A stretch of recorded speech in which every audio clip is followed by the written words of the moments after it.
Khurumjari and a very good evening. Welcome to SKTV. The Manipur Files po meeting tabiri ba pumna magpu Chongtham Amrita na taram okjari. Hauzik si IDP Singh July 2025 ta handakta mamangi Chief Secretary PK Singh na thadora khiba cherol amagi matungina by December all relief camps will be shut. Haiba wafam amaga mari leinana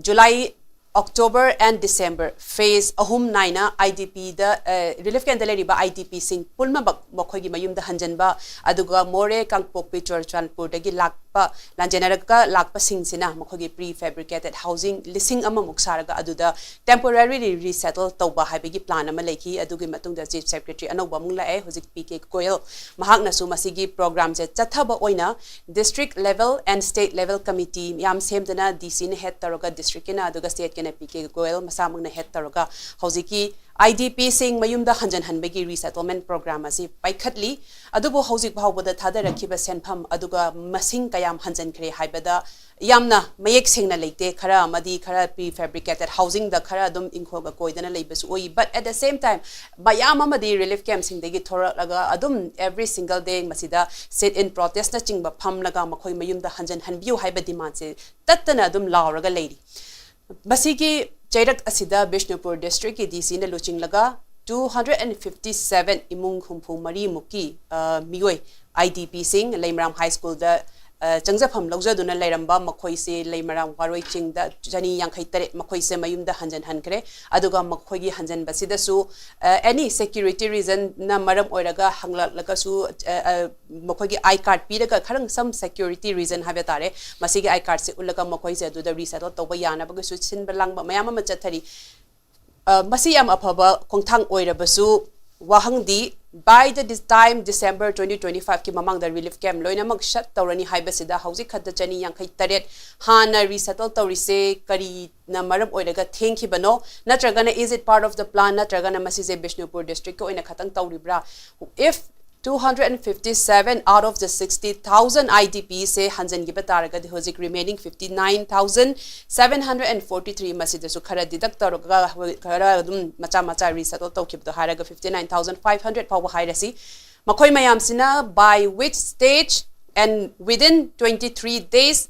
December se loidring aida oiba ya gadra haiba achobo wahang mathorakli aduga sige su mari leina na hauzik chatharibo winter parliament session da Manipur ge MP bimol ko jamna su haibo wafam da mathangi chahi ahum irang asina May 3 2026 yodring aida di chahi ahum sujelakring aida di ITP sing te makhogi mayum da hanjalakna ba haina su mahangna on start question amagi sorry mahak ge wafam ama parliament ke just a few days ago thamge balai masida Sige mayam sini wafamena laibadi but the question still remains by December 2025 relief camp sing shut oiraga relief camp sing dagi mayumda hanjan hanbase yagadra and kari phibam dano yagadori si makhoigi mayumda karana laisallaga makhoigi hingba yana ba pangbai lambi du di sembirabra makhoigi yum reconstruct tawna bagina kamaina tawraga laiba makhoigi hingna ba further dependent oina government gi 8 mayam the dependent oina laitana ba masagi marom do hingjana bagi di kari area kadai ba de sembire haba wahang mayam amasisu adum thorak tabanate but adugi su mathakta hauzik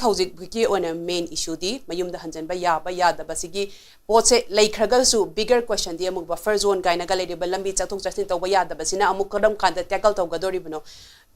these are the topics that we will discuss today masina thinda balaita na ngasi SKTV gi studio de election bireba expert panelisting ihan han mamakta da sakta tage ai gi hek oirom thangba de election bireba se oja KHURAIJAM ATHOUBA convener for COCOMI oja putaram mokchari Ozage hek thang election biribase oja yumnam PREMANANDA HOD for Law Department of Manipur University oja busutaran okchari amadi agi oi thang ma election biribase oja NINGOMBA editor for WAYEL KATI oja busutaran okchari ai oja thobudi hana lakjage oja question si isam samna oja ne lakchaning basi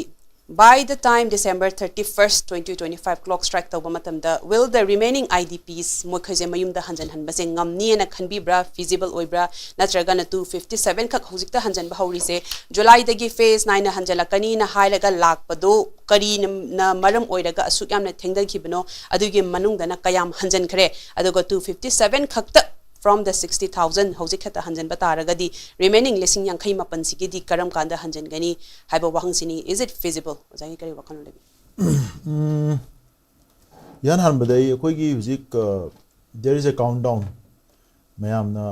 kujikin kuthega numit parga leiba sona kanda continuous koi agitation am chathari ko maroina IDP singna mapung moina tawraga koi COCOMI na su maduda da endorsement pi daga chathari ada sigi chathari ngai manung sida state ki side gi certain moi state level resettlement and rehabilitation committee haiba male adagi committee seme khole hana notice ma mayam da urai ada urai odagi follow up ta muk district level da amuk su same magi pattern du da district level ki committee muk district ki kenona ko gi DC sing na chairman oiraga muk committee muk seme hadan Imphal iska Bishnupur gam thengnai ada high report si kakching gi di hujibo khoi thengnadri kakching gi su maroena serau sugnu napat tangjeng sona kan gi area sing sida kamai na kari film de lady ge have si serau sugnu gi mamang da second phase ki da hanjan ki ba khara gi paw dum lei adu bu huji koina lurai di state ki side gi hujik tawri bu pot si public ta or natraga huji maroena ka hata desperate oiraga lei ba or agitate tawraga lei ba IDPs ki committee myam lei ko sigi committee sigi mafam da state na communication ama tawdabase machine maram oira kanda hoji phobda moina tawri pot sigi chap chaba kogi progress report haiba tare or status report si myam da accessible ohinde sina maram oira ka myam na ka haitare kogi fajana khangdrabani na chumambe ai lalambe ai but public ki side gi di speculations da tongan wafam myam ngangale sigi pose ngangan dana na bokona matam da khwai hana na tawda bsi state na moina ji semi ba committee kari kram yam ji ki kuthang da se Bishnupur district hairo Bishnupur district ki su Bishnupur district ki IDP gi moi committee leje songi torbung kangbai rongi degi sigi khoi gi ji ki haiba waroi chingi kari gi lei mayam ji ki committee loi lei ne haiba committee si sona kanda apunba Manipur gi waina Churachandpur gi More gi adagi dolai thabi kogi Imphal iski adisona kan gi Imphal West Kadangban adagi koi kautruk ki simyam sigi committee loi leba sigi kuthang sida makoina communication nama tawra kanda mayam na tawbiri do sini akoi sibo gi smaina initiative logjare aduga hairiba mayam na thariba matam simakta da pura akoina loini nataga loiroi bo hairasu koi smaina preparation tawri akoi time bound manner da sigi timeline sida koi frame tawraga thame aduna mayam su masida kamaina cooperation piraga kai tobu yage do punna thengna minarasi khona minarasi haiba sigi communication se sigi amna basic oiba communication si state na tawdaba sina maram oiga state na silliba thorang tawriba pochi kaya yamna chumna phajana tawrige habse khoi khangde aduga hojik maruena hujik laiba administration sidi hanadagi su laiba local gi issue sing si phajana understand tawdaba gi mapung oina moi si mapan gi minga to oiba chief secretary ju handakta my lifetime da hamla ko rongani governor su sidaisa phajan la duty je mapunji gi an boy rongani so mokoi di non local ngaktani mokoi singda advice taw dori ba koi bureaucrat officer sing si ju hanadagi people singa gi marakta relationship indin waina yam sagat pangam da ba people oriented oi da ba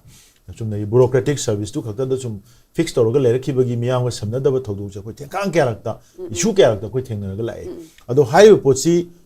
ladiba grievances me overcome tawna ba or setback me overcome tawna ba initiative log matam da holistic oina log da base inclusive oina log da base sina maram oraga hang problem jam tholokam da state se mu unnecessary moi chum na tawr maga so aran dum tane ara sigum ba moi gi mechanism si khara hongdon ba mu change sigi sense yaw da baduna ni handak miyam gi pal se sungang khangdana miyam gi interest khangdana Sangai festival sin bagi desin loksal lo buta uang mangen pesa ju taptai mangan le miyam su exhaust tawre state su izat mange natra administration su loi shwe hojiti administration su izat mangam ni na hojiti protesters sin su moi waro ramani unnecessary adu gi friction si makoi gi conduct of moi gi administration duna thon mangak tani sigi resettlement gi potse lakpa kan da su resettlement hoji kanona Amrita su hai duni resettlement gi initiative lore. But what about rehabilitation? Yes. Moi rehabilitate tawna na bada what are the schemes? Moi gi package karino punchi hodona na karino or completely devastation thokraba family ama namu life se restart tawna na bada karamba mongi rehabilitate tawna na bagi moi gi scheme laidige kari sijna dige haibasi koi hujibogda bhabta de aduna siuma mayam si state na transparently miyam da publicly phajana thambira kanda IDP singi resettlement gina sibok si sumai tawdweni aduga rehabilitation gina sumai tawdweni haiba aspect sing si hoji bhoda madugi chap chaba white paper kenom su puthokte aduga center government gi site gi su union government na su masigi damukta chap chana khoi rehabilitation gi paisana su hoba khoi yamak tawraga kaithwe resettlement na sumai tawre security arrangement na sumai tawre haibasi asona kan site ki su khangan de di kukirongi thadau rongi paiti gi kari gi mizo gi mar gi su moi ju displace ki account ma leidim na tra adu gi displace me am du resettle tawna na bokona pada adom dana kari kari measures paikal ige habasi state se leidim miyam sing si phajana madu khangan minaraga ani si gi phagada ba common people marwen na sidai da victim hoiraga lanjendari ba miyam si rehabilitate tawbu di mi khudi mona pamini right thinking person khudi mona pame adu gi pame potu state na madu pukchen seng na miyam wang da puthuaga madu khangal laga taunana ba initiative lauda basina machi machi da moina moi gi bureaucratic model du da dum decision khara dum moi kaam da lauraga madu potong district level la piraga moi thoko su machi machi taulai biduna di pochi holistically koi tuna lotion bangam dana bo hona bada aduna apan bo wer ka doi ni habse ya han ba thamjani Ojana oja yam merik sumna thambi ai makha tana oja pramanda lak chake oja thokna thambi ki base maru ina hai se hari bar relief camp mafam da le relief camp sing ji committee loi lei habide mokhogi representative amam wari sanana ba watana na ba mokhoi da pause yohanna ba mokhogi pause yoruna bagi relief camp sing je lona ma committee lei be sing sida somehow miscommunication na traga pau yodabra somehow sigi sida state na lori ba step sida ngasai gi resettlement se haurani and by the time December gi kano mamang da 2025 ki mamang da di relief camp se loina close torani na somdana decision ama di lauraba aduga ngasai gi in touch leigada ba ngasai gi involved or ba real person sing sida di pause yo honda ba khanghan ba noi dis minus chakani phase 9 sida noi khaina hana smaina chatpa gaina ga sigi marak sida achauba communication gap lai ra yo handrira natraga na state na khatang de decision se lauraga concerned party sing sida information se yo honda na makhoi na sum decision lauraga si khaide changre na loshal lag baki mo on just like another kind of question hanjana higher like but just topical level gi symptomatic treatment oina sum chathar bagi mong da ubra ozane de kai khanbi jikise kanoni phajana tawdradi phagtani December gi deadline sidi khangdi ko ngam ge di kasu will ngambagi will lama yawbi yawdabra du de khoina khangdre ko sum khoji tawri yedana sum tawbagi wari ra haidi resettle tawbasi tawda yadra poni lo da lejo poni mi gi right ne ko ai yum da gi tang thok ko yum da mung sang gi thingbagi lo di leiti changbagi lo di lei akoina clear oi du se ai yum du ai sangge haibasi karamta thingbagi lo di leiti so security kari gi nomai kapa kari ga thingba ne du nomai kapa bodu state na thingmu dong no tro nomai kapa lo dong ni ado du attack tor mi du moina ak pasarak pi ga da bani state ki magi ngasai ka hetare mai force sin ga takhai ga damni takhai di aduna ki lere aduna si khoin hangning cha ha ma da state ki state ha ga di government India government Manipur ani moni ko khoin haije di sa adi magi mechanism magi kanoma instrumentality mayam se si gi sina mo ji fix tor bra ba chang hal lagi si mo si bu lep ai di hu I am still down mo ji chang hal lagi na lep bra resettle to lage hai si lep za la ba kaino ko khoin u bu di khangdi ko government gi order dim udri huji bodu resettle tawrani haji government na order ga piraktana order ga thok order thok tuini ji phagi jugai taw ya poti order ga thoi bara na hanga ki oina nang chango manga mu chango kana khoi gi kai angang sana bagi sum song phan bagi type to ga tawri bra adu na si order ma thoga aseng badi lu ma seng oda ni khoi mamang ju hai hi bani mas ek ma pass to ne ma ko ek tu ngam da ordinance ma na wai tawra me mamang ida kano da India Pakistan to ba da dum tawi mamang Punjab da su lu pass to ki akhoi gi na to bidre anyway madu tawdra ga su lu du pass to ga su order thoke ha ga di order du lu ma khara thok to ne order ga pakto thoka bu theba order si gi section si article ma to si order si line ha ga do ne ba ko aduna aina khamba da si order akhoi gi lu du ma leitre ek tu ma sem de ordinance ek leitinga gi marak ki yana ma sairak sidana ordinance se ma su khoi na thenga dre aduna mathang tawba yabsi masi pukdok to government policy moina tawsu yai ko ade policy du gi khara pikthag en scheme moina scheme du da ne ko rehabilitation gi adagi resettlement gi compensation gi package yor ko scheme du da yum sumai hai bodi la adu pini la tare pini ha tara pini ba manga chwa tawe de no mo da pi bana du pi re kai na tawri da na ko si scheme moina government scheme moina thok pe नत्रगा policy दुदा scheme यॉक्स policy लाथोगा मथन scheme लाकनी scheme दुना last कैन tier नि scheme मोन लाथोक पर सुंग सिबुद लाथोक त्रिबो को डिमांड जो तौदे स्कीम मोन गवर्नमेंट लाथोक अदुने खोय रोड मैप हाइजे रोड मैप हाबे लंबी सेबे वानते बसिदि तौगदो तांकक नाय तौदो डेट असुन सि तौबा ngमदबे ay मदुदा डेट तु खरा कनो पीएससी आय 20 to 30 काइन साइन पीएससी आय को दे एजे पुंग लेत्रगसु अमाय तौदना पॉलिसी अमा नत्रगन स्कीम अमगी पोर्सिमते खोय सु उदे पैसा खरा हापखि काइनगा ममांगि द फाइनेंस मिनिस्टर गा हाइबा खोप खर ले अमाय तौबि वारी दो स्कीम मोन सेमबदी तौद्रिबो को अदो आइन खमबदा करो मो तौदुइनो सम सम सुम कम तौदो दो माइना मयम हनबो दो माइना दुम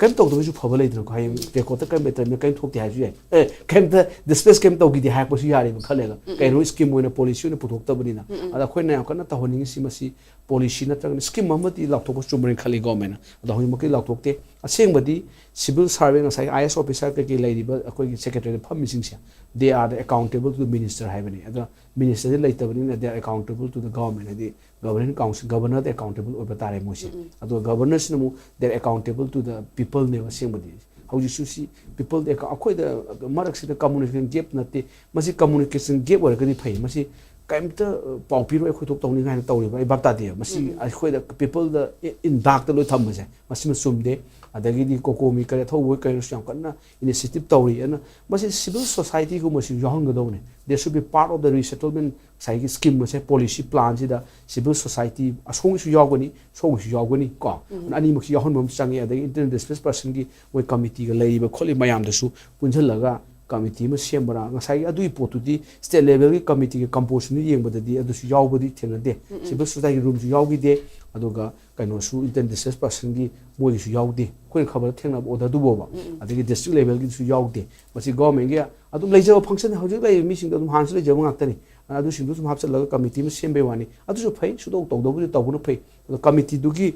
kaino suma gi mandate nung de du su yam kana clear oide adu aida khamada masi government na whether there's a will lama lay ra tang su mung changhal ani mi sing si masi lo shara dawni masi na khoi ko gam sare Manipur si di amatani Manipur si entity ni masi kai ba separate mrs enang ya ba janti ma di mai matam changhal lage haiba ama khalibra chingkhong nungkhong adai gi periphery haire adai adu changhan bu di yam khana lu bu nati adu de security khara tawraga chingtak da leiba sing nongmai ram dar ka thoga adagi da dum chengraga adum lehen ba ya ba ngak tane ba ko khoi nongmai ka pa si yaw di kaino na terrorist ni kap le police ni kap tabra khangde ba ko adu masima adu sai gi yamaru na lurisina Chuchampur ga Tengnopal gi Mori gi sai gi di Kangpokpi gi chelak pasing si gi moi gi plan kai no se khoi kaim khangde moi si yaw da bra sai gi su mi kumai sang he mi sani ga du sang he na dumaina sam chamba asidi moi si na mu khatang luri se second phase ta third phase ta tongne khali ba khoi gi Chuchampur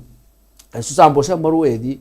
sai gi maitei sing si khoi maitei adu do hai nu ngai di hai da ya di hai ni ko ai khoi jam ta pam de khoi di Manipuri haraga we are the people and loi lening e ba khoi di ko adu mi sing se mai gi politics ethnization tawduna yam phataba laina ni hu ne chobu hu ni mase poisonous hu gu mani masi phati phataba ne do maitei sing si Chuchampur gi they are the original inhabitant indigenous to osu they ma pham Chuchampur se lejar ba kangu ni Kangpokpi su lei hai khoi na thengna ba history ni yeng bada adagi Mori si su they are original settler ne ba ko moi se tantokpi right sui leitabane da moi sina karam kana changhan doino tentative of the PBI dana adu gi posima tawte aseng bade khoi fail state kawi da political science tam da fail state adi violence state na control to ngam drabane state is not controlling the violence ma thok nong ba ka ma do phuna adi huji gam nungai bam na changba yaroi kai su hai da ko memory dang pi ba kana prime minister ka no ga anob group am na ga pi dai ne khoi gi mete sing city kana wa ta lehel si tribal ngati gi oina si ga kaino akoi sumba sahan gum jikan ga haiba sisu sumba si action ga logum change lu ma tu natraga hay kamai chang doino mafam du da security checkpoint kha bas nate ko German gi kaino ga is ke west ka tawna Gaza stik da ma checkpoint Israel nga wall ga khagat na tawri ni kaino da Palestine ga saida kaino ICJ yo indigenous corps jase yo adu wall do dismantle tawna ICJ ra ga ta amaina ga taw do bra ko checkpoint ga khabi do bra security how far security ji ka amna tawdori gi security ngak tu jate na ko sipai do pung kumari drobin thai yim ja pote ma sai si ga kari ga lokhat le kai ja koi kaim khang de lam sam da sum pole mare bi wari ni ko group changhan ba yaro hai ri khara ga changni kana ga mayam handa rally ga sat taw do chingthang ta gi ga di kana di ying na sam tawi ne ko ko u da si gi si atmosphere si ma masi tahon ba akhoi baisi persani ko akhoi Imphal da gi kai da gi tamda gi chembi gi mayam du su akhoi su welcome taw be adu song gi di thoidok na chang ba yaroi di hakaram hai di ni ai khambada side amadi akoi dum hingminasi akoi chakhotminasi haibi wakhalon peaceful coexistence di kano sida nangla sida pullaga le do nakal lambadana chang ba yaroi kana haiba por ma lak pase mayam laibak thiba ado ai wakhane de ji government clear scheme ma lak thopi ba chumren khaleba yu matam je kuire di May 3rd 2023 gi sele ini May 3rd 2024 loi re the May 3rd 2025 loi re the May 3rd akoi gi 2026 jor ka sei hum phar ka do re ba ko sei ani ga tha tare ka kai kan am phare ni an 4 day kan pai si yam me por se yam ba si da ina ai gi basic kan si kari no khun to si committee ma semjal laga sum tauri ka na ga taw do ra mi manga amuk sangan adudi periphery gi adudi ka su ludra ka su adu su adu hana pagi be akoi kai khande khandraga su justice sum pi bi sangi dra ko resettle na ta yaroi akoi gi mo si livelihood pi um sangi na han khara sangi badu mayung du kai le ram me si na kai kinu sa thue kai le ram dre ga haire ba mo ni kari ji ki dam ga le ba du ma sanga ga mo si thabak ka tok jaba ja ne dum ka ba ya dre sing da ka ga sing da san do bu su ya dre mo ge livelihood le de sanga chumna changalam ni chumna lep le ya potia mi ga uche waya ga dikhinai da na ko livelihood su gi adu provision na yaw ri yaw da ba bapta de hai ba sa na ko mai thong du na tra mayu ho ko mai lai du no adu ga si company da sinaga na tra sarkar war footing da mayung ga sabi ga do ri ba resettle tauba rehabilitation compensation ki package ni yaw go da bani hai state na sidi violence thokpani na privately mi ni khana bagi na te ba sidi ka sai state na control to go do ba security pi ga da bu pi ho da bi thok yo pothok ni na state is liable ne ba ko state na compensation lo pi do ni mi sing du da compensation pi bi bargaining ga tong lakra pi ni tare pi ni ga tong na ri khu ji jam ngai ba laina no go thok le hai bani da sigi posina kamai to bo no si settle to hum changi ai di sang ding ai da hana masi settle bu to bu hai ai swain paisa ju pi gani yum sa sku mang sana ba to gani ka na hai ma ching masi loi to hum chang na tra chang ga di chang ko no tok chang ko khoi chale ko di da di amuka kaim ka nongmem ka pa kamai tok ta ka pa kan hai ba ti wari bo ba si podcast khoi loi na khan ba aduga ai bo hai jo ga di si akhoi yamun na masi best solution da government na ko road map ma pi masi road map scheme do scheme ma sum smain tawni chu champu smain face tawni adu ya da bu di phu ta re na Champur the smile my station Jang Halani, Champu Chin give you Imphal the Lahalani, Tao Sumanunda, a quite type of hore, the labor civil society, the citizen Mayam, the government, district level, the carry the lawyer, a corporation Piuna, or talk for the Maduda, Yada Badudi, they will face a punishment of the Pudam draw. Who by the same punity, punishment according to service rule, punishment according to Consul India, punishment according to the other laws of the land, to people die in a car, the lamb him to the Aquina. Kaino force na batare na ko adugi state sida ani ni tawdu amana ngai kayam kuina ngai duino we nai kayam kuina ngai duino adi kayam kuina moising du changu oina hairi bok changu do ribra sigi posing si yamun khanam change bako adu natragana district level committee state level kaidu koi committee ma semi tauri haraga sum sahi changan do ribra sigi haidi deadline si yaude moi order du semi di haraga deadline yaude no December bhaupati hana di pallaga mandate the deadline yaude December di haraga su adu su khatang koi the back of area ne bako sai su champu gumba adi more gumbu na ko na tawni habra kaina samai tawna ko me thabak si di phatre si dak long changhalaga ai khamada si yam lai bi suri da Dalong Sangalani, aduga rehabilitation package and PB compensation PB security Torani, Lamhemasing Purani, and police in the Parani, and Dakalagan, Central Armed Police Force Nahalani, Taraga, Dalong, Kayukan force Kasu, Yam the decisively laid in a car, Sina put the Sumel, Masiam steps in a Yam soap winaga, Tauba, so I'm tried a quiddy, Mikan the Puro, Tauro Kanaga, Police Naga Tauba, and Minanga Tauba City, Sum did in a car, among Torga missing, they will take law into their own hand, law, Makuta Pirani, me with Puru, and I don't really know if Piper Yalis said to state the soap women grabber. State the soap we got away there, other day, wait, Reduga, a Kangado, Yam Kanotona decisively a quick logo the decision with you load of a wheel. I'm no idea of Haitare, and we hope Yam Tuna Sanghalaga, wishing she might remember the Lajaraga, a quick Hanagi Manipuru, I do sweat where coming as Hato Tauriba, program Kakari, Town City, Madumaki, Pandam, Yodo Malikon. Okay. Maka chata jara kayo jahimenta dalak chege hojik se chahi hum phajala kadore toriba Manipur gi hojik ki leiriba conflict si habati resolve tawdana dum aduga mi chani yankhai tare hanjan kirisisu yamna arapa budina te oiraga so it was phadi matama dadi yam sathina kanba hostility nangba mafam di oiribani aduda hanjan khraga mayam na hoju wari sanari se rehabilitation gi matang sigi mari leina na su package kayamba su mayam na hanjan hari se 2024 to 271 crore thada ki ba aduda 2025 tana 1920 something crores siguma crores mayam se where is it used habagi wahang am su thorak na redi maram di prefabricated housing gi yengu matam da magi room ge magi area ge hadi gamna no pen da bagi pen da ngak to ina thorak pa du gi su ultimately ngasai gi aduk chaw khra sen fam yap che individual sing du the idp sing du yorok pa matam di per day da lupa 80 da gi na 85 ba depending on each relief camp ki matung in almaina lak pa adu da gi di hujik na mugyum je partially chak pa adu da gi fully burned sing gi da na package maina pi ba adu da gi di some 3 lakhs adu maina high adu go reconstruct tawna bagi si khakta na so mugyar oi maram di hujik mayam hari rehabilitation angang sina kada school set kani hana degi torom masai gi sinfam leramba fi saramba adu degi dukan famamba any other si se loi honga ka doni loi manga ka doni si gi restructuring and masagi rehabilitation haita de phasana si gi package di yaudri se kari gi ne khan bi oja sum si gi se de sum absent we betawna toba kanu ki ekhoina naina basida sum government ki side gi yaudra na akhoi na khumba da su kitang hangoi ba kha yawi moina langdana ada akhoi mi government si government ni kamta langdana pungto to ba panga thadan ba na yen lo dong rit ka to ya poti da government ki policy program mayam le bani lai ba poti moina pakhali ba policy program du open oi da bu ne akhoi da khan da bu na maram war ka da akhoi na wa hai ba sidai hendok engine torga moi su warau du ne natra moi su warau du ne ba amarom da bu di ai nuai ko nuai de ka na ka da popular government am len tar na hana khoi ga jail yordam sa ko ga ja khoi gi athau ga sin han jail yordam akhoi hom di yo ko governor si di athau ki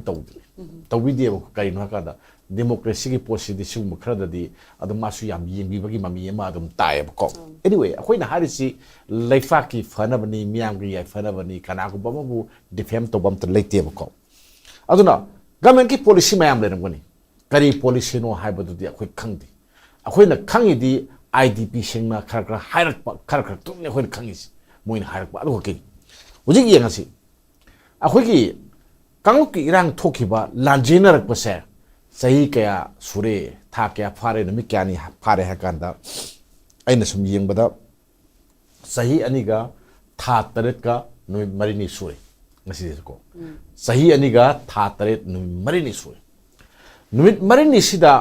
mamang da mafum mayam ma adum hanjanagi ba yawre akhoi khangi ado sururom da serorom da tei mayam ma su hanjanagre kan kai de ko aden then akun ba hagadra mayai hagadra ngarang si bisnupur gi DC na toraga ojiki kanuna su host na su hybrid ni zohunga ya khaitare hanjanagre ha sani ya khaitare hanjanagre hai sine ko ado sorangna moisi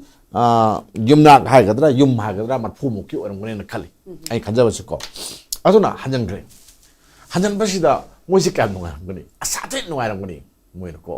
khoi sangba mo ra khalam ne ai yum da sangai ko ka khamba da nunga ram ngani asidi hongnabi ni ko khoi su lam lam na salor ga mapan salor ga yum yog da khamba da nunga idana ko adma to na masi nunga ram ngani mayam se ado mayum da la no ko dong kasan ga da di mamita gi mapi se ai matam tarang ngani khali jate na wa ba mayam mayom na ngani khali kari no hara kanda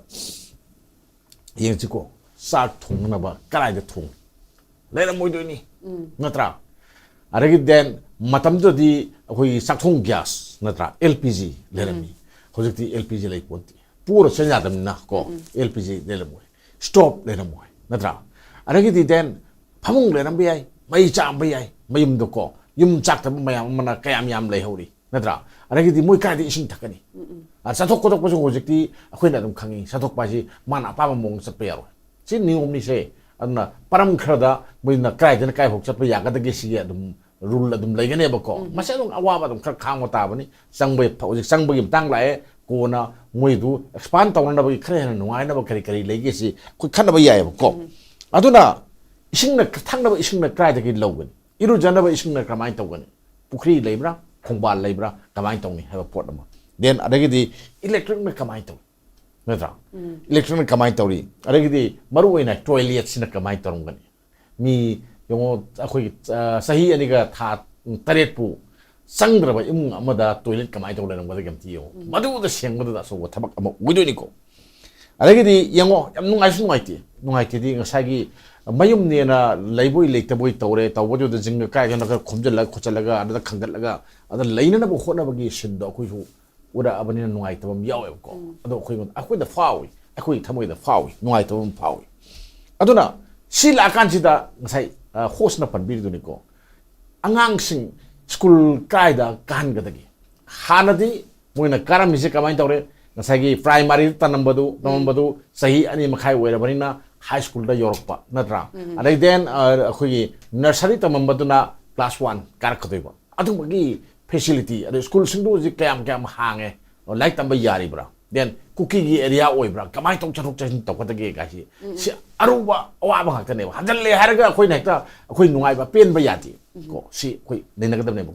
kamai tong na mayam sing se yumling kairing ge haise akhoi na masi se thawoina yengmam chang aduna civil society organization sing na yengmam changi then maruina akhoi gi kano sina district authority hai tare ko Bishnupur district gi deputy commissioner gi magi mute kangu sing sina numit khuding gi no moda anek ta gi ta dana sapiraga mayam gi awa se kai war ke kamai tawge haise masi ai yengaga tawbi aba kari no haise gamen na khanabam change ba ko sini lai adu yengsi bo khutakta hekta gari am ka khalo oina torga nahawai gi naji gi matamda jiu mayam ni gari no hoir phatwana lakodi nati mangjong na ai moida pau pc muina haiba da khangmani ko min ni humni matang da yum chatorobani khotorobani no pochai lu chalu khochalo mo to lu gaina hai khu tai ba ko adu gadi haire ragi adu gumba mayam sing du gi damakta yum leitaba migi yum sarana ba lupa han bagi oina lupa khoi lising ma phum nga kapi in hai ado khoi disin hai banati kanana hai bano hai gadi zai ITP sing du hai ba sumi bra la le bra khang de ko ado lising 85000 nei si ka super saya kon te ko ai ayamba adum loram mane na khale aduna kamai yum semdo yum kamai semdo aduna mi gi yum chang ba hore ada ani sube installment gi pasha lagti kari gi lagta mi yum sem kai le jona sini muzi ahin kai le ngani mai thang da ba yum amada natra ada yum man dagi tha phajana uba natra unna khang ta ba mafum du da phaju sopoi sopta boi angang mayam duga kamai tok na lelam do no ai ba do adu khalu da khoi nungai ti aduna moi da pi ba ya ba se kari leke pisalu nadra aduga moi bu kamai tok mi amo oi bagi hing bagi phangam tok sing do phangalu hai ba sine ba akhoi lai ba demand adu ne ba ko aduna moi yang waram guni moi sa te na waram gani anna sa da ba nadra sa da ba hai si sa da ya ponte nadra lau kamai urni moi u lau su u na tamina kari no moi aduna ujik ne hena sel sik tang mathau tai ba hanadi kamai tok bu mai haire gamena pibani ising haire mai piram mani tumam haire gamena piram mani hojikti masagi loi semdoi de tro senji hena mathau tai adu moidi thabai inkhang su kari sudu no sini moini yumda hanjarage haido magi sebilon si zero dagi ne zero de hogdoi ne adu zero de hogi ha tar gadi zero de hogna boi dam tama sak mathum me ama khoi pidi ati ko phi saba hebana phi saw netra lakchak chau haido tro pot thane ha gadi ngon char gadi pot thau marum rang pi batai agriculture department changhan batai natra horticulture department changhan batai natra nga yu nga masa silai re pugri changdo fishery department na somaina coordinate torga pulap changa gati bako ayam nungai nen khali health care gi matang da adai primary health center labor leitabra then adagi school na kamai tori ngasagi ZEO kangu changaga moi kamai tong na kai like tam gani angang kayam no ama to gono kamai tong na moi like tam hangadi haji moi yathok ka bane program am lu yathok ka ne adu ya ta ba yaro noi khoi ai hai sai du ni ko aduna jenda le thora ga naim da hallo har mai lai ni hangde le khangde to ba adu mong du yaro ko moi si sab saba akhoi gi citizen amani aduga moi kari lan ki si aran bam da yauti moi punishment dong to ba yaro ko akhoi na moi respect to ga bani aduga moi phangam to ko sing do akhoi na moi da phajana piraga moi se akhoi sior di akhoi kabu akhoi hingmangam jarani hona jaraga dinga mani haiba pot amati leidna ai ko tha ahum akhoi na noi bu lem na thakani tha mari akhoi na lem na thakani angang like tamhan gani piron pigani aden chana thangna pigani tha mari bu pigani tha mari de gi noi na pujo ko metra sugumba akhoi na skim mayam khar pige sagi noi na khar lorga noi hingna hona jar ko na hawai pursi ru da lagna bu hona joina government ki adugumba thorang mayam ma mathau tai na khale ko adugumba thorang singdu government na kari tawrige se khoi kai udi ko kari haitare khoi gi lagano da pukri de letum thara ko samana so long har mo ipom le maga kai tawrno khangde man da kai tawrno khangmon te ko adugi film da khoi si IDP sing chai thamba di adudi khoi su yaning de adok ti yeng biro na ai phai haning habadi resettle di tawre 257 individuals resettle tawraga su kari phibam da tawe habasi sida much attention pigadabni haibo wafamni maramdi talk o stay to ga noi gi hane gi yumda hanzelle and aduda leire har kanda makhadi kaidoba haibo wahangse masisi gi paukhumse already hangdringai de gi hauna masigi magi changadaba every area da yangshan biraga adumaina resettle punna coordinated oina changmina gadan haibo wafamne thambirakli emaka chatha jagyo ja thoboda oja hujiki sina ojana sumyamam thambire didi goja premananda na thambire nga sai gi resettlement ki rehabilitation and hojik tawriba planning sida yarom bayai maybe tamna orak pasu khoi uba usu oisanu hana su khali on the other side ngasai gi security gi area si su adum leita banate hariba hanjaliba chani yang khaitare chide so identity card amam bi hai makhoi se maitai ni sigi da leiba mioi ngatani adu da ge sigi relief cam da leram bani haiba makhoi gi identity card amam bi masisina security check kumba lakpada khangna bagi habi ga thadi security gi manina ma insecurity gi manina ma de dum leiri habani aduda leriba security forces so adum yam koina dum taga da banate after a few years the soidan hangini but in the meantime sigi sida hana gi fibam da amukana thoktana bagi adugi area de kamaina touch tawgani maram di sidi se yamna achoba hadi level hadi khogi state and center level talks ma am leire adugi mathakta di hostility hadi de escalation ge process kaya ma su leire but kamaina hanjik almost 59,000 people hanjan lakanda makhoi da so sigi same situation je repeat taroktana ba haibagi adugi security didi kamaina pirakani mung state ki makidigi maram di rehabilitation gi somda wari ngai chairakta same situation ama ko repeat tok taraga di it's a failure habita ta duni security aspects kisi laga di kitang broad way Sibudi aspects ko na kara detail na kana da ya de do puno ti mathakta security was lakmatam di it only lies to the will of the government government ki intention de am depend to ko na hanada ki su haila lakba handa ki thoi ba Manipur ki crisis si this is not just another spontaneous ethnic ko gi conflict nate masidi India government na masi design taro satharak pa proxy war gi element ma yam chawne yawi have so kodi right from ekoina madu July May da tawraga May da horoga June July August or September dai da koina already declare tawraban masi koi gi proxy war gi element ma yam chawne yawre have di kaino da deploy tawreba central security forces me am see in terms of 70-80,000 the deploy tawre airlift tawdana ma tawre en tawraga adugi security forces singsina deploy tawraga control tawgada ba mob natraga koi conflict area singse adai du da control tawbi mamishin ta gi da adu only population movement si is da manage tawdong no ina adom do ina emphasis pi gi badagi o moi si deliberate am tawbom oi bam yawre masi intention am yawre have se koi di matam do feel tawre ngasi su ekoina resettle tawna na mo na da matam yam changi si hujik pi di ba security arrangement si da proper instruction ama lakta badong tawriba lakada instruction di kaino hai kanda okay koi chahi ani phagre hoji chahi ani makhai changjale si phawo sidadi hoji ti makhata na any form of hostile elements no matter what in any side of the saigi conflicting saigi areas sidis the any hostile element lakmatam da state ki leriba maximum force naraga madu control togadabani contain togadabani haiba instruction si clearly pida dongni hoji openly publicly pida dongni amadu pibam thoktra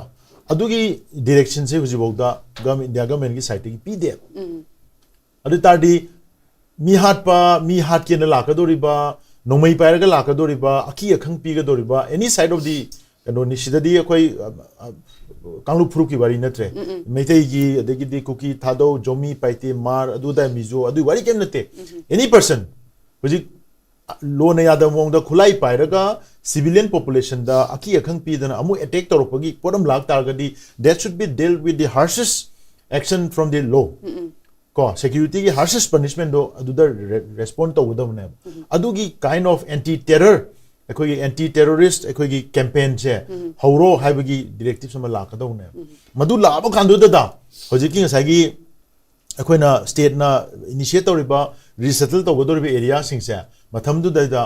almost I can 70-80% di adudagi hostile element leram tago loina mak mangine ba adugi potsi hoji bogda state ki side ki tawdabanina karam kanda kari thorka doino habse khangdabagi ekoi da apprehension ma dum lei ba haitare state na suma du bolli adu ma decision je akoi di lowro hairen public news already lobiro haire adugi potsi tawbiro anti peace element amuhna akoi surface tawhalanu tholanu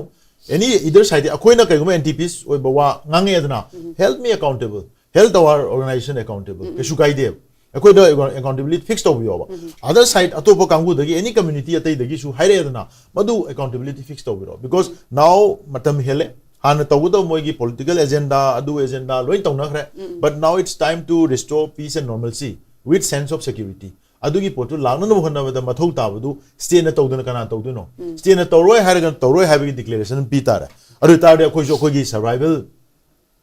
survive tong na bai koi gi oiba mechanism ma koi ju puthok se tare but as long as moina state lady state na togani constitution chanari adu tawrin hai taragadi adugi initiative ju lowro sini adu low da taragadi state si fail oire habagi pot chakhi doine ba ko na tagana state na thoina thon bane habase adum chumaga chat lere ne ba aduna adugi potuma atopaina kitang hapsan jahongning basi rehabilitation gi matang da proper package ama yauna hoji koina resettlement horkuma tamda rehabilitation gi packages si phajana full proof package ama involve toroga madu include toroga loina birakadabuni chumnegi settlement toroga hairaga thajan graga kona tamna yenga se habi yadaba masi mandi tawudoi po se displace tori mi se masing am yame anu sigi displace people may am see amu rehabilitate tawna na bohona matamda changadoi po sing se properly madugi number ama amount ama phajana fix toroga magi system ama naina phajana transparent oina package ama thopi gadawne adu hojik parliament session manung sida jumadu tholokadre tholoi da khangde hana toromisi yengo 84-85 rupees tawbudu IDP singna 100 ta tawro na mu complaint tawren tawro 100 ta mu tawrani na mu tawre DBT gi se ko direct benefit transfer gi se benefit transfer gi se ado high pochi mamang da reconstruction of houses ki tawma tamdu da paka house adagi semi paka then kachada 10-7-5 lakhs da mi me ama koi already pisa sigi amount credit to ki myam lekre aduga popular government loihra matung da governor's administration president ru la kan da mu 3 lakhs khakta da mu loina ma average tem thoina mu haire adu ta ga di sigi leriba disparity si kamaina kana kai da justify to ge have question am la ka doni sigi poche uji kamaina resolve to dino have se state ki side si ju kaim thokte je su ne chalaga even 3 lakhs ju mu nungai di da 3 lakhs se moin tormi si prime minister gi india pumba gi laira bada piba yum sabai piba scheme gi paisa lupa lama lising hundra kanom yaw se adu dune ba moin piri se tongana irang sina displace torba nataba masagi mayum makai phajana leitaba but settle torga leiba population singda below poverty line orambe ama orambe but settle torga leiba population singda piba scheme do adugi scheme du da subnagi lupa lama lising kunthra ga hapsalaga pumchai chairaba pumut Manipur gi displaced person singida devastation thoba mi singdo adu da pina na bane scheme ne piba aina ngai idi hojik sigi anoba scheme 3 lakhs ki scheme introduce to matam da Manipur gi bureaucrat officer mayam secretary ta leiba governor du di khangja pote modi mapande lakpani chief secretary ju khangde makhoi da advice toroga 3 lakhs ya na dum accept toriba argument todriba khoi gi lamgi officer singdo masak singdu yengninge sigi decision je loro matam da opinion nanta pidrabra sir sidi kara hanas mai toromani mamang da amuk akoina chief secretary na han balak pakanda chief secretary office da khoi se phamina kanda sigi issue se akoina hodu app right now mamang da already 10-7-5 si tawre mi kharam chu adu already phangre hojina loin to ga mu 3 tawrani haire adu di nang kana na accept tawdino sidi yaroi hai matam da chief secretary na home commissioner da michi talong khala yeng matam da home commissioner na mu hana state government lering the state na si package law tho piramabni ado already center gi scheme leitam ya sidi continue to discontinue to ren ila line hairaga masi recover to no khona view na khoina hairam bese hoy na notice to horaga hojik chu dum 3 lakh da fix to roga lising marfu nga kapsal le na to rei ne ba ana sigi design of moigi namfu da khoi gi mi sing ji maman yaw da badona tawrok po na mo yaw busina thoiba conflict sida victim oi ba mi sing cha masigi damakta empathy si yaw da ba awa ba nungai ta ba phongdok pagi mami si government ta da badona mam de kaina moina masi consciously thoina da ho aina phuni phuradi ashok pudu ubda I kashu khacha kha so phadam ne na dum khair ne ba adu kai gumba aina ai involve to dana tuition badagi kai do de so dong thi so kai noi de laing si kholan je kai no chang ba na ai hai ne ba adu gi instinct to moida madui mami ta ra kodong to wa moina mayum makai kai ra display so me am si da moina lau thoi package ne to re po se yamna inhuman oi ba man ba akoi gi mi si maman yaw da badong na treatment to wi ba man ba decision no state ki site gi lobra na I ching ne ba anu hoji akoi da lai di kai no December ki deadline is very critical masi akoi hoji puk di akoi democratic ya peacefully akoi phami but peacefully phami ha se every day countdown gi memorandum masi akoi 25 days da ngai re ha da na reminder sing asi akoi governor da ngasi superior ni hayang hang chi chu dum pi ga ni masang ju pi ga ni sigi deadline sin sum naksal ngai akoi somna kanda akoi gi agitation si intensify to na ba gi maram si moina dum pi bani moina num create to jabani ana masi intensify to holo si hai tar ga di IDP sing desperate oi raga phami ba mayam se masi da moi communicate to no hona ga dam ado moi da consoling oi ba wafam sing thamaga da pumen pawmen bi ba ado moi da hope bi ga dam ni moi shmai khan to re si to no hona ri na adu na ta na moi na to khai ba lai ba am da akoi gi order thok ba da na committee se me du sa me na si do li ko helaga akoi da won ba du na oi roi ana mamang da akoi state ki side gi akoi gi matang matam cha da na akoi gi public ki committee member me am yaga committee constitute of shalamin hawai 23 24 horopai du da adu mayam na madu sagi suddenly ekta tawshalak bani na mayam ju prepare to na kanam to accept to na committee to fail ki but now it's the right time howji the peace building measures ne howji lai sidi peace and normalcy building measures ne howji local sidi aduna sigi matam sida di every stakeholders should be taken on board aduga adu mayam do yaksal lakanda inclusive oi ba ideas me amsi kamaina toroga di koi si thu na lo sanga dage habasi phamin raga policy si frame torok matam da mayam input yahol laga illa chakita raga di kanam ta dagi direction su la roi criticism su la roi aduna tana hana gi film sum chathara ta raga di criticism se sum la akanda sauna ba or misunderstanding dagi kashun ta por am dagi pam da ba thodo lon da muk chakiraga ko se pumang mangmin na bagi por am la kane na khale aduna madu thok tana ba state na initiative lo bi ba se masi ya maru oi hadana ai state na ji chathari ba sidin relay sidin protesta silent or ga le bi se this is also another big mistake and they should not commit such kind of mistake again and again and I can say duni sini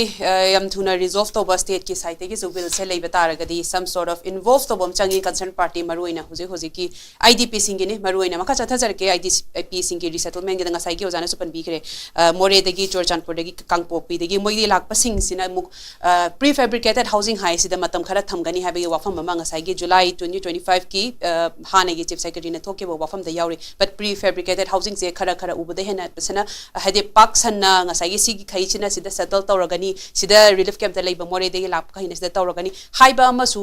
udri adugi suma thakta oja kari gumba sigumba prefabricated housing sida kari gumba mom che resettle to ki betara gadi adu dono amuk ngasai gi highway movement gi ngasai gi lady limitation che sise matam khara hena sum extend tawraga matam khara temporary di sida dum leikho adu du ka yara kan amuk chathan gi haibi gi stage nine amuk hena sum extend to bugi mom sum lakadra haibi sum bi paine oja sin basi matang da kari wafum Jiki highway du tongan mo wari ni da ai wakhanda sidi state na tawroi na tawdabani da ai ni su pakhali na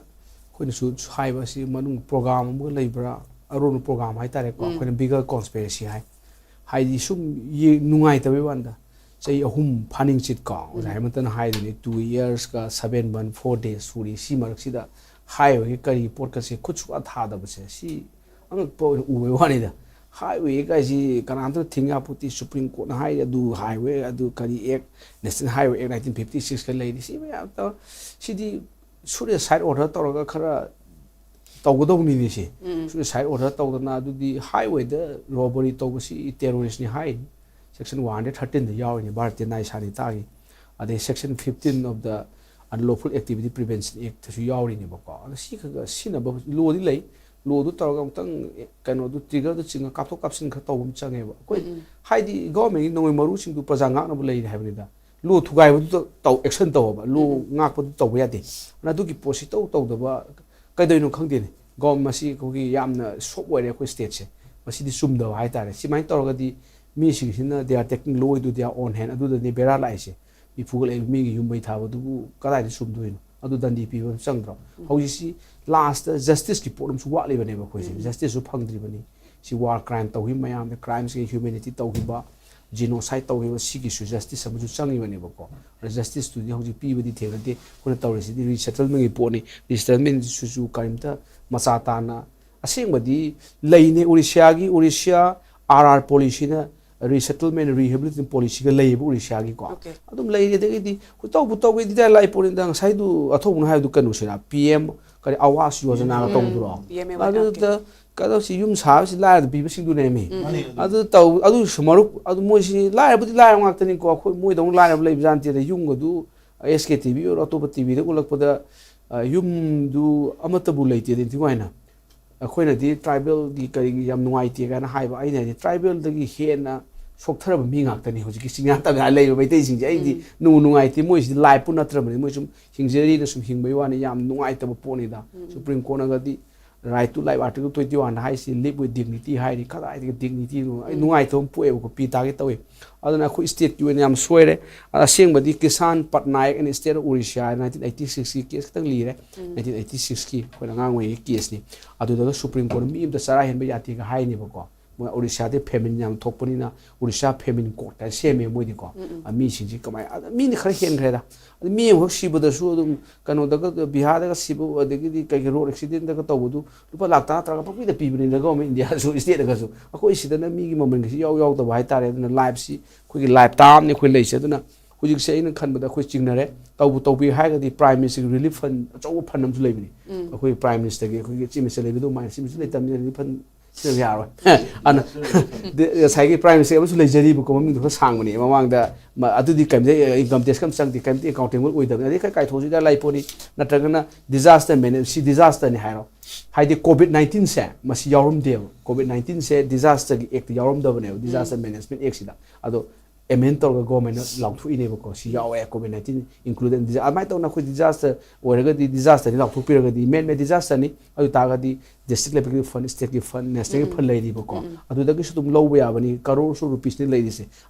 akhoi na yam lu se political will la ma yaw to bodo mai na akhoi gi mi sing si mi ne ta ba tin kang do mai na ko si jaga sun ka na hai bra ibap ta di to ri si kaim ta hoji bu important pi di ni si ga sama situation si atop state tho ma di na hana India puno ma ki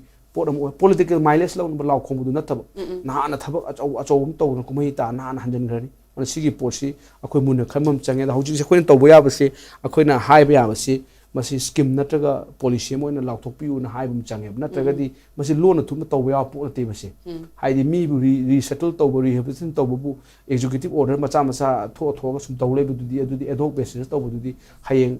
parity ko mai pi do na amada people amaga mana ro karam basis to basis sam sang ni na sai to do basis tu lai to ma le ba ko lai ma se government su wakan khala tombe na sig sing si ya ma yeng bam change ba to security si di no compromise security compromise to ga di phak ta ni live ama kha mi ma kha live ama si ba si amaru po ne ba single live ko se du na te ba ko security si di state ki ma gi ka hai strong hand si na bam chang ba ko de isang sang da sure side order na wai thok du mai na muk thok da ka le ba khande na wai order du ka khra ba ka te khande mai to na sure side order gu ma thok da ni highway da kanam na hindrance pitar ga di upai le ti nungmena kap kani si state ki power ne ba ko power du sina da ba ado huji ki state level gi di district level gi se ba ko rehabilitation ka gi su adu da su ko gi civil society sing ya hon bum change ba ko adu ga masai direct handle to riba internal justice person mi sing committee sing yahol laga yamna coordination mo yaw to yaro sidi si bulldoze to chen ba khoda ko smai to goda ni kaina hai ba yaro ba ko sidi phakta khane ba mo yahol laga fajana government ko cooperation piro hairaga to goda po ne ba ko grass level sat khoto da heman dan hai ba do maina yam changi ba masak se masi yeng mum changi dan heta ta to bu sharo to do sharo akoi ji kumen gre we are too late in this adu ta ga su late or ga su tawbiu adu di phai wari bu ko akoi asa taw asa taw man na khoi si khoi ngau khalak to re da last Okay, makhacha thajari ke loishalak pada khoi matam ju loishalak kadari oja hemanta tawri basida oja khoi almost 3 years su phajalak kadore haibi oja na su matam exactly with days ka palaga su thangre thambi sige mayam sida asukuina lak pasida amukosu pangthorak liba resettlement program sisu khitang wakhal khanhaudaba proper application of thought laitaba ngasai full coordination ngasai department mayam gi edudagi concerned person singi tawgadaba coordination ju watana thenglabasu thengna amu hatu tawsalaga machu ta da begi phiba mamju tai masi sina takning lise ultimately ngasai gi manipur je hojik je festival su tawri idp su hanjale manipur is back to normal haina bagi wafam sida khara thuna lakna bagi timeline je adom do oina leirabra hai bagi wahang ma layo ja te takna dumaina ubibra kai khanbi aidi adumaina aidi udi okay taseng na harabada akhoi lengak pa haitabani ko lengak pa haitabani di hana madugi ugadaba khangadaba mayam do amda leite hojik ta adagi official sing badi kadore hojik laiba official sing di moidi computer la samane akhoi program tor kan da moigi kan mayam dan program tor kan moi thabak tung joi wane ko thabak to badi ngami khoi official sing ngamdaba nate haitaba nate ara programming amadi sangi ba nang sima taro smai tawsi kamai tawsi ga haraga moina puthor poi potu ne ko hojik exi mafam amada turen sing kai mayam punna awaba tamina awaba tarkanda ahan bada lakrosi cheng hawa yor kane ko aragi de dore cheng hawa pijawal lor kanada sa san ning jang ani veterinary department laga saru yer kane mat jag yer kane sini ko aragi de dore sing yer kane masi adum irga adum leibdong na leiba pot amane mai matang yor kane aragi di medical camp to khel kane nada smain to aduna asigi ju makoi masak mayam ama wali ujbok changdina matang changbagi man policy program hana ya sok phai habi wani da ado yingsi manipura kuki ga naga ga hanaki ko khoi sidi hanaki sidi mi yam sibjante da matam do da di yam si aduga sahi tare changi ko akhoi gi 1990 swai da ye horga 1997 bok chati ko lan si ko aduna madуда kuki gi sam khradana lising ama sien habi yawi khradana samri ga humudra sien yawi then nagana khrandei nagana 207 ko sien hai ko asi chomba lan ba khoi khangde aina khara urak potuni ko smaina hai khoi sadak kisidi manipur da siri ba maitai ga no ga harare sidi aina sum yangba sani ga yankhe ga nipan khomphumuk te ne khoi siri ko o si sidi kadok de ko aduga sigi lan sigi impact se hana gi bagi impact se yong ko zagi nagaga kuki ga thokna ba matam dadi thoduk mayam da khoina min uidi nada chingda manda kamoi ho khara awa ba ta ba khara na pau tama ta bai wane ba ko sidi akhoi puna makki mitmang da thokpa dona loi ugre loi ubani na masigi impact yam chaw ko aduna akhoina yengbada chusanpur da maitai tai kayam tai lising mari muk taram gadra ko ha ai nipan muk yom do man nipan muk yor moi khali chusanpur da maitai ta base maitai je anyway just nun ha lising taram mari wagera nipan wagera manga wagera ade then more da kayam tai lising ong sangma mari smain tai ko ado then somna kanda akhoi kuki na imphal da kayam taram ge hayo posu adum lai ne ko muyu sangba yadri ni ko ado sangba yadaba muina sangba yadi he si kaino adagi akhoi maitai na sangba ngam dise kaino hargadi akhoi na thingbi bani ko central force na thingbi bani akhoi nu sibi na thingbi ni moina ko sokpan gani na son gadoi ba ada amang ba tahan gudori ba wa ba tahan gudori ba kanggu du ngakuk pi ge di hadraga nu sokani sangi nu na thing thabai wane ba ko sini ko adwa akhoi gi di madu pot leijadi ba ko leitab do kare moina confidence am khang mathau tai moida akhoi gi kaitare ki da ba haibam chang ko mayam sini ko aduna